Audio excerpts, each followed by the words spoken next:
عملنا صينية عظمة اهي بربع كيلو لحمة بس.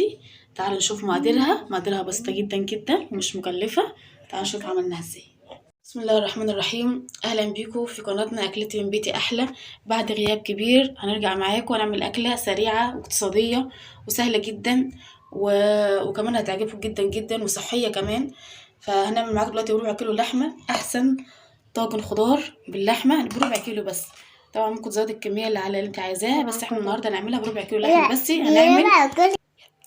هنعملها بربع كيلو بس. تعالى نشوف المقادير. معانا هنا ربع كيلو لحمه، وده بصل طبعا، ومعاه شويه فلفل الوان، وهنا الخضار بتاعنا خضار مشكل الكميه اللي انت عايزاها، ومعانا هنا حوالي كوبايتين كبار طماطم. تعالى بقى نشوف هنعمل ايه. في الصينيه بتاعتنا اللي هنعمل فيها الطاجن بتاعنا هنحط شويه زيت اهمن، ومعاهم معلقه سمنه اهي، معاهم معلقه سمنه اهي، استنى على ما يسيحوا. وبعدين هننزل باللحمه بتاعتنا،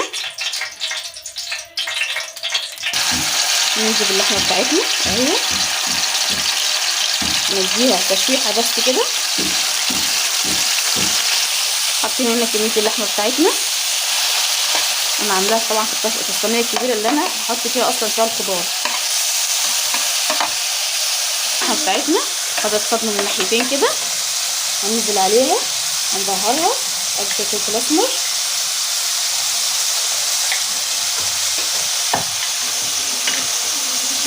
شويه بهارات، 7 بهارات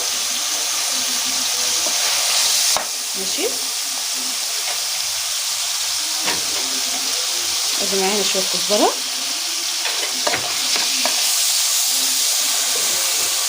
ورقتين لورا،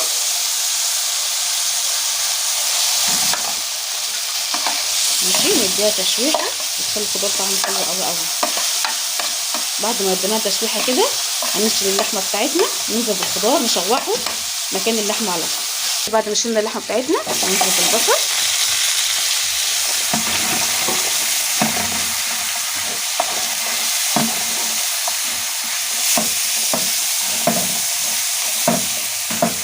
بعدين ننزل بالخضار،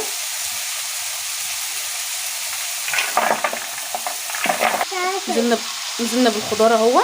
هديله تشويحه بقى كده مكان اللحمه اهو، نشوحه كده حوالي يعني دقيقتين او 3 بس، وبعدين هنحط بقيه المقادير بتاعتنا.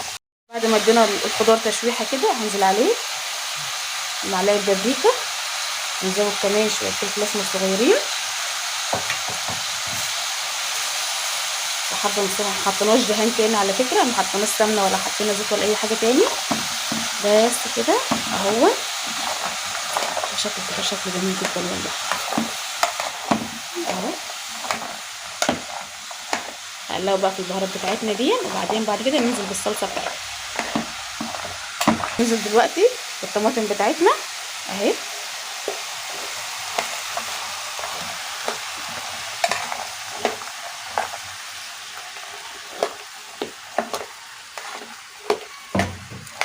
ننزل حبه حبه ونقلبها.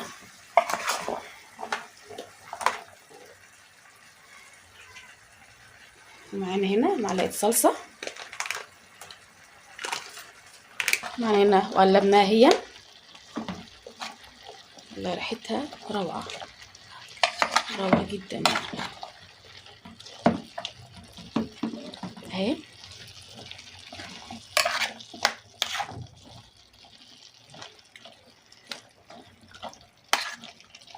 هننزل باللحمه بتاعتنا اهي عليها،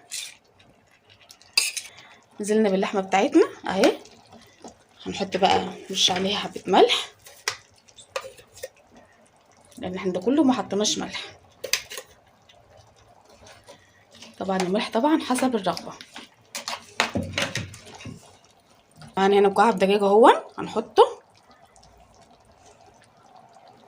بس كده.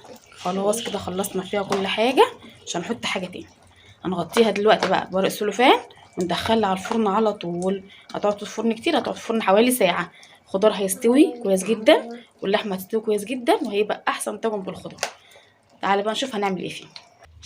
ادي كده الطاجن معانا اهو. انا بسيب السلطان بعدين هندخله الفرن زي ما قلنا يقعد ساعه، واوريكم بعد ما يطلع. خلصناها اهي كده. الصينيه بتاعتنا او الطاجن بتاعنا خضار كامل باللحمه جميله، وعملناها بطريقه سهله ومقادير بسيطه، وربع كيلو لحمه بس. طبعا انت ممكن تزودي كميه اللحمه اللي انت عايزاها، بس احنا عملناها النهارده بربع كيلو لحمه بس. ربع كيلو لحمه بس اللي معانا اهون. اللحم مستويه والخضار مستوي وجميله جميله جميله، وكمان ما دهولناش مواعين، كله في صينيه واحده وخلصناها. وصينيه طلع الصينيه عظمه بربع كيلو لحمه بس. ان شاء الله يا رب يكون الوصفه عجبتكم، وان شاء الله اشوفكم في وصفه جديده، في اكله جديده في مطبخنا، اكله انبتاع.